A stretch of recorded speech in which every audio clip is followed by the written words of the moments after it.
I just wanted to do a quick update for you. We just got back from the Washington Post for today. All that's finished up, wrapped up. We're gonna start preparing for a couple live streams here later with Taylor, potentially another with Burmis if he's stopping back over today. But what I'm gonna do right now is just go through some of the updates that Taylor has put out for the last couple days, because we had some technical issues getting everything put over onto Action for Assange properly. So yeah, I'm gonna hop off the actual video. I'm gonna get these pulled up. Cool.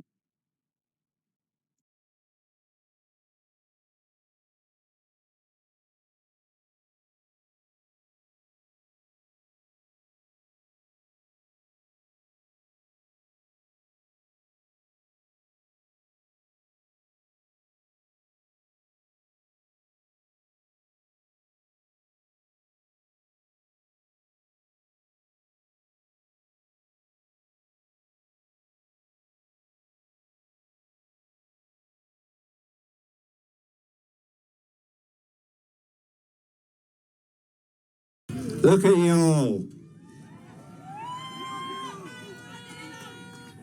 I've actually written some things down, which I've never done before in my life, but I'm taking this very seriously. So, but it's fantastic to see you guys all here today. I feel a real strength and warmth coming from everybody in this little gathering here. And it was a huge honour to walk down the Strand and down Whitehall with you all. So thank you for giving me that opportunity. I know we're here for Julian Assange. All right, bear with me. I've got some names on this piece of paper, people to whom I wish to refer. The first, of course, is Julian Assange himself, a journalist, a courageous shiner of light into the dark places from which the powers that be would dearly like to have us turn away. Julian Assange, a name to be carved with pride into any monument to human progress. Julian is why we are here today, but this is no parochial project. We are today part of a global movement that might be the beginning of the global enlightenment that this fragile planet so desperately needs.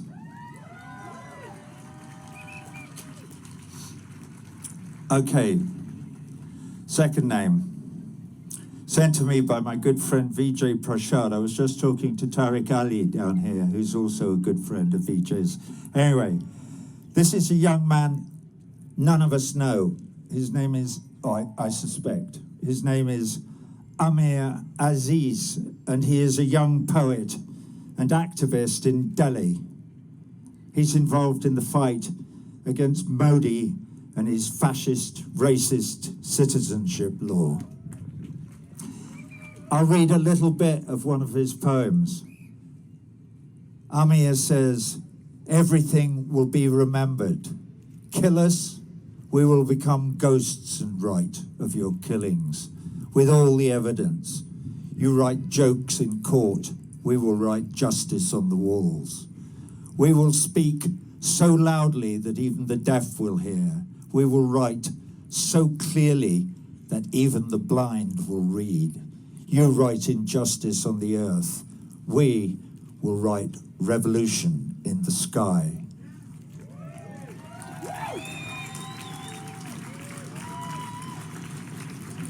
I think this kid's got a future. Anyway, can I have a sip of water?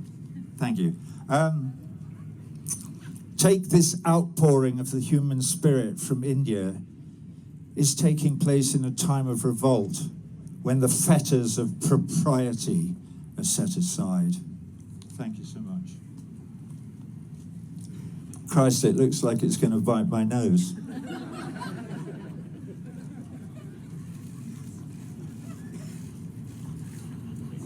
Wow, thank you. Okay. Also, as we meet here in London, across the Atlantic in Argentina, thousands of women are taking to the streets to demand the legalization of abortion from President Fernandez. More power to them. It's not just Argentina. This last year, we have seen major protests erupt across the whole world against the neoliberal fascist regimes. In Chile, in the Lebanon, Colombia, Ecuador, Haiti, France, and now, of course, also in Bolivia, fighting the new US-imposed military dictatorship there. When will we see the name of England appended to that noble list? I sense the scratching of heads in drawing rooms across the home counties. What's he talking about? The man's a bloody pinko pervert, bloody anti-Semite. What's he talking about? We don't live in a dictatorship. This is a free country, a democracy with all the finest traditions of fair play. Well, I've got news for you, disgruntled of Tunbridge Wells. We like to think this is a free country, but are we really free? Why? When Julian Assange is brought to the dock in the tiny magistrate's court inside Belmarsh prison, there are so many seats occupied by anonymous American suits, whispering instructions into the attentive ear of the prosecution's lead barrister, James Lewis, QC. Why? Because we don't live in a free country. We live in a glorified dog kennel. And we bark and or wag our tails at the bidding of our lords and masters across the pond. What? Well, hang on, I've only just started.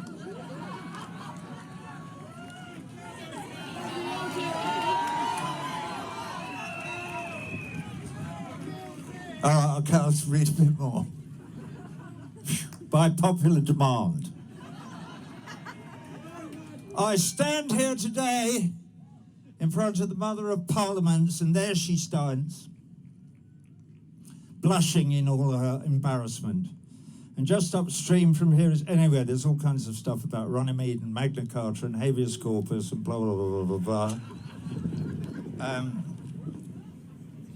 And then the next page starts off. We do, however, have an extradition treaty with the USA in the first paragraph of Article 4, blah, blah, blah, extradition, blah, blah, blah, political act, blah, blah, blah, blah, blah, blah. Okay, this bit's more entertaining. Yesterday, in front of Battersea Power Station with my pig, I did a tea interview for Sky News to promote this event. There was no visual link, so my only contact with the lady asking me questions was via an earbud on a curly wire. I learned something about telling truth in the phrasing of her questions to me. She came at me like some crazed Don Quixote, every question laced thick with the smears and innuendo and the false accusations with which the powers that be have been trying to blacken Julian Assange's name. She rattled off the tired but well-prepared narrative and then interrupted constantly when I made reply. I don't know who she is. She may mean well.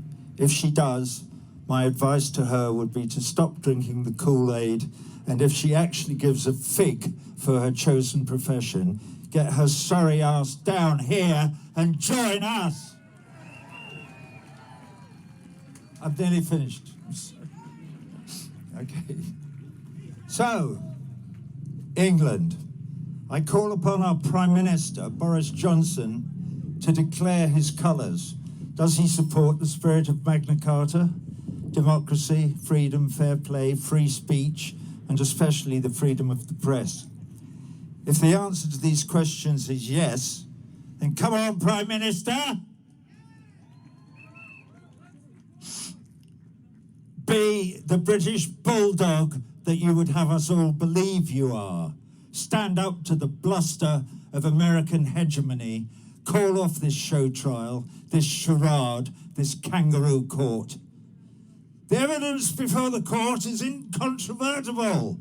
Julian Assange is an innocent man.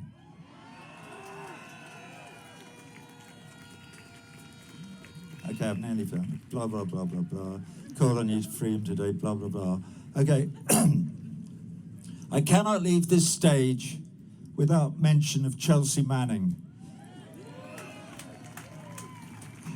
who provided some of the material that Julian published. Chelsea has been in a federal prison for a year, incarcerated by the Americans for refusing on principle to give evidence to a grand jury specifically convened to make an example of Julian Assange. What courage. They're also fining her $1,000 a day. Chelsea, from across the pond, yours is another name to be carved in pride. I've been reading the latest on your case, and it looks as if your legal team, blah, blah, blah, blah, blah, blah, blah, blah. True hero. One more. Also, Daniel Hale. Daniel is a whistleblower you may not know of yet. He was in a great documentary movie, National Bird, Sonia Kennebec, blah, blah, blah, blah, blah, drone program, blah, blah, blah, blah, blah. They pursued him remorselessly, blah, blah, blah, blah, blah, blah, blah, blah. Okay.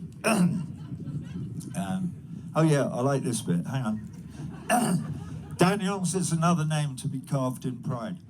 Those of us who have never compromised our liberty in the cause of freedom, who have never picked up the burning torch and held it trembling over the crimes of their superior officers, can only wonder at the extraordinary courage of those who have. All right. Okay. So, yeah. There are other speakers here, blah, blah, blah, blah, blah, blah, dying of the light, bulldog light, arms, comrade Julian Assange. And when the lackeys of the American empire come to take him, to destroy him, and hang him in the hedge as a warning to frighten future journalists, we will look them in the eye and steadfast, with one voice, we will intone, over our dead bodies!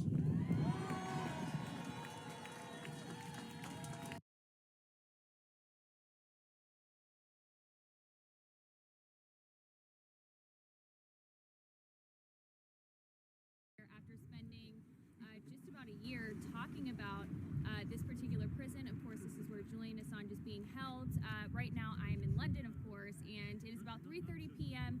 At 4, there will be a press conference, and that will be specifically for John Shipton, the father of Julian Assange, and then also Yanis, who is a Greek economist. Both of them are meeting with Assange right now, and then later on at 4 o'clock I will have video updates for you all. I'm sure they will probably talk about his condition, maybe how he's feeling, as this extradition hearing is set to begin tomorrow. So I will keep you guys all updated, and I will be speaking with also the UK Bureau Director of Reporters Without Borders. We're just setting up our background right now to do this interview, but I'll have that up shortly. Thank you guys. All right, hi everyone.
Don't get squashed.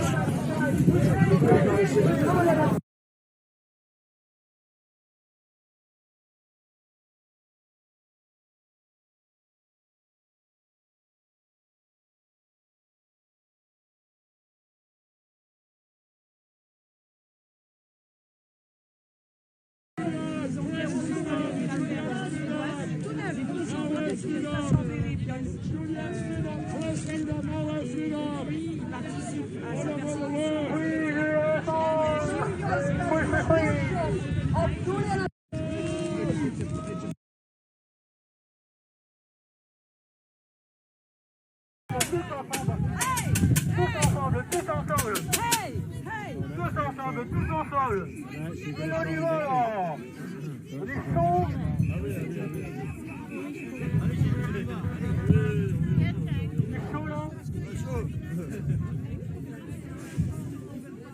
Free Assange! Free Assange! Free Assange! Free Assange! Free Assange! Free Assange! Free Assange!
Julian Assange!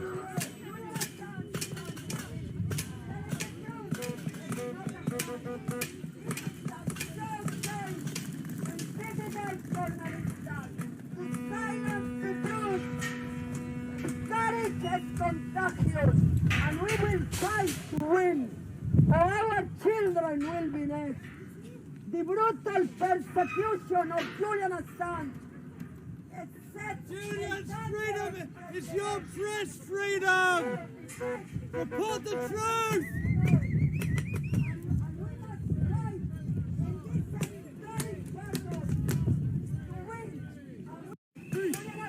Julian Assange!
Hudak. I am in London right now outside Woolwich Crown Court.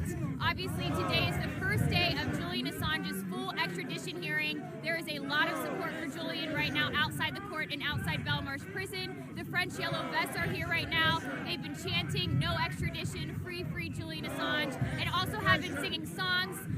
The British police have set up these barricades to keep protesters out of the streets so that different vehicles can get through this area right behind me. As far as what's taking place in court, I will update you as soon as I learn what has happened today. But outside the court, everything has remained peaceful, and everybody is here to show their support. And as you can hear behind me, of course, people are calling for no U.S. extradition. Very unpopular here. And of course, I will continue to keep you all updated. Hi everyone, I'm Taylor Hudak. I am in London right now. Julian Assange, free, free, Julian Assange, free, free, Julian Assange, free, free, Julian Assange, free, free, Julian Assange, Julian Assange, free.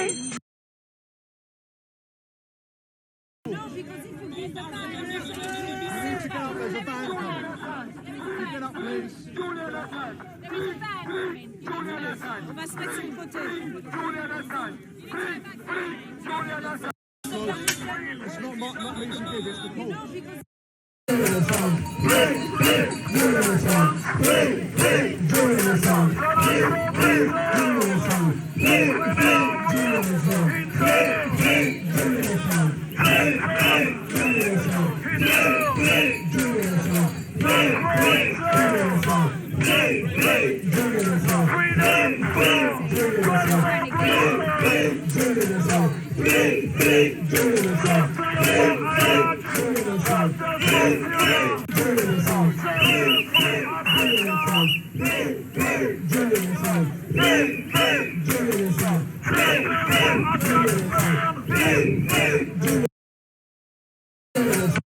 I'm Taylor Hudak, and today wraps up the first day of Julian Assange's full extradition hearing. I'm in London right now,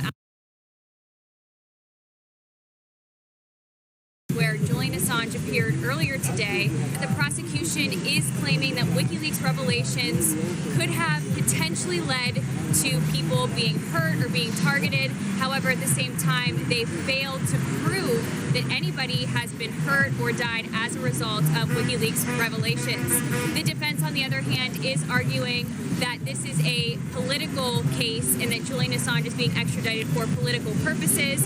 This is a violation of the US-UK treaty. You cannot be extradited out of the UK to the United States if it is for a political reason, and they're arguing that in this case it certainly is. Now, outside the court, I was there all day today. Yellow vest protesters and other Julian Assange supporters were outside showing lots of support for Julian. Everything remained very peaceful, and the police were there. They were making sure that people were not blocking traffic and that vehicles could get in and out of the parking lot to the courthouse. But other than that, there was so much support for Julian Assange, and lots of signs out. And behind me right now is actually a group of yellow vests who are camping outside of the courthouse and outside of the prison to show their support all week. I will have more updates for you all tomorrow, and I will be reporting outside the courtroom the rest of the week.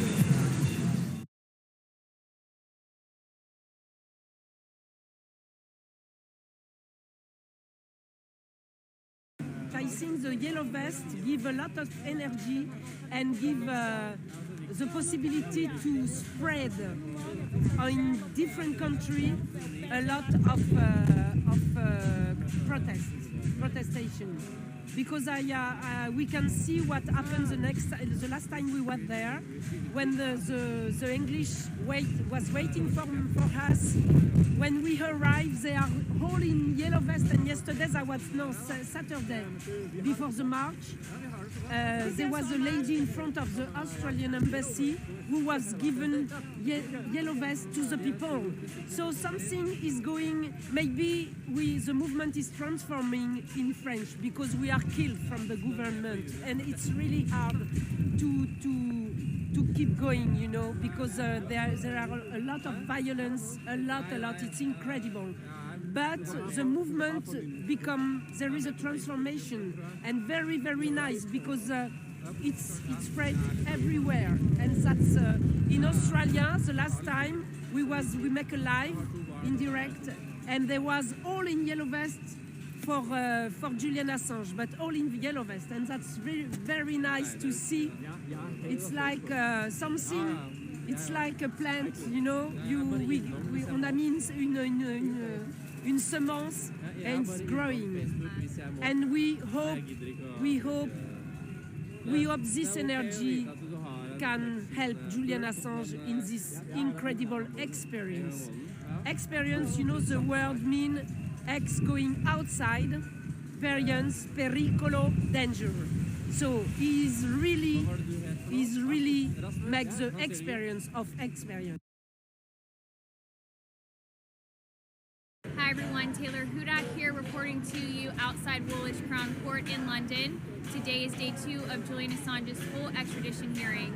We are learning that since yesterday, Julian has been handcuffed numerous times, placed in 5 different holding cells, and he has also been subjected to strip searches. At the end of each day, his case files are being confiscated, and his attorney, Edward Fitzgerald, says that this is a violation of his right to a fair trial. We also heard yesterday mentioning of the Spanish security firm case. We know that the Spanish firm UC Global was spying on Julian Assange while he was living in the Ecuadorian Embassy here in London, which that in particular is a violation to his right to a fair trial, specifically the fact that his attorney-client privilege was being violated. So as we learn more about what's taking place in court, I will keep you all updated. Hi everyone, Taylor Hudak here reporting to you outside Woolwich Crown Court in London. I am outside Belmarsh Prison in Woolwich Crown Court in London. Today is day 2 of Julian Assange's full extradition hearing. The legal proceedings are continuing today, and we are hearing from inside the courtroom that the defense is continuing to discuss some of the revelations that were brought up yesterday, being the fact that there has been no evidence and no proof to suggest that anybody was injured as a result of WikiLeaks publications. The defense debunked the long-standing myth that WikiLeaks was a publication that released the unredacted names of informants and potentially put people's lives at risk. This is not true. In fact, it was David Lee and Luke Harding of The Guardian who published a password to various cables, and this was addressed in court. Hi everyone, I'm Taylor Hudak, and I am outside Belmarsh.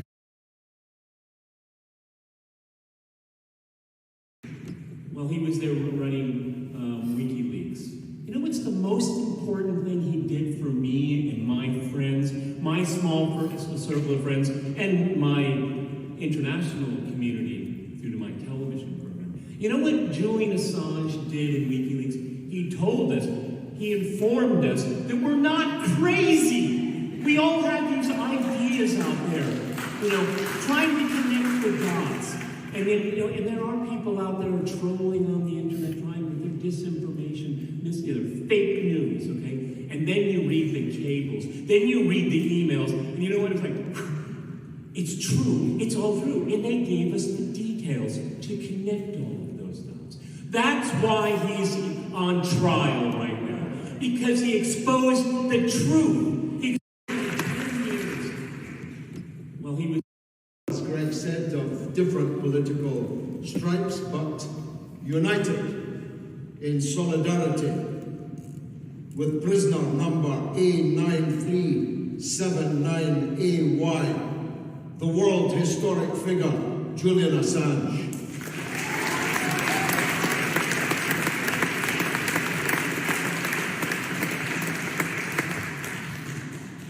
I just want to, in parenthesis, make this point.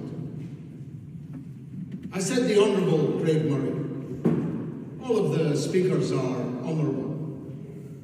But he is right honourable. You see, people like me had no choice but to take this path. We were born into it. We had no alternatives.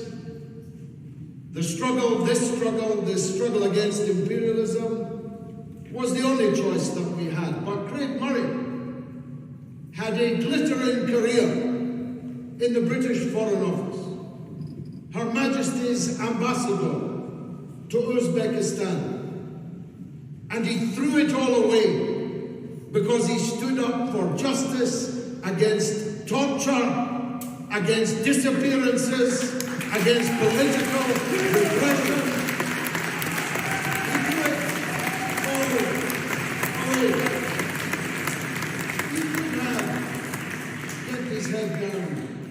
Being the ambassador for here and for there and have a knighthood, well, they may not give you a knighthood, but you'll always be Sir Craig Murray to me.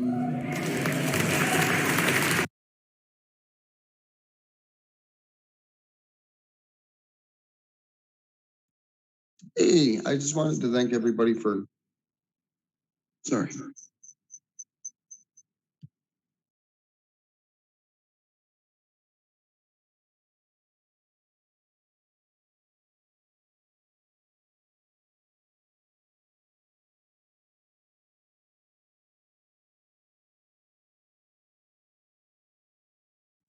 Cool. I just wanted to thank everybody for watching as I was going through that update with you real quick with Taylor's content. She does have more stuff that's coming out on the Watchdog, as well as her personal YouTube channel, the Watchdog's Twitter, as well as an interview we're going to be coordinating here shortly just to get caught up for the day and make sure that we're getting the accurate information out to you guys about the case. Get ready for some questions. We'll probably be going live within an hour or so. Yeah, thank you guys for watching.